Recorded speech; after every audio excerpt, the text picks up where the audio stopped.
This is a difficult time for policymakers in Frankfurt. Under normal circumstances, the European Central Bank has one overriding goal: to keep inflation under control. And for months, consumer prices have been rising faster than the central bank would like, pushed up by the high cost of food and fuel. It's a particular problem in Germany. But circumstances in the Eurozone are far from normal.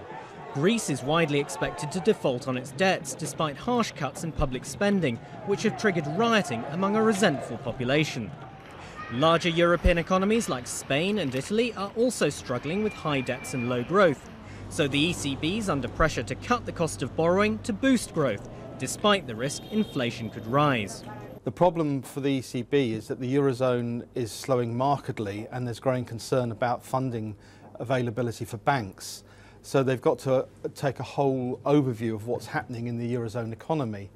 And they seem to have become less worried about inflation over the medium term, as they think that lower growth now and a weakened outlook will lead to inflation falling back further out. Many experts believe the ECB has already gone well beyond its usual brief, buying government bonds and making cash available to banks in order to stabilise the turbulent financial markets.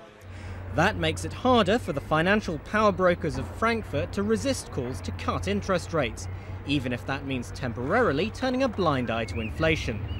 Theo Leggett, BBC News.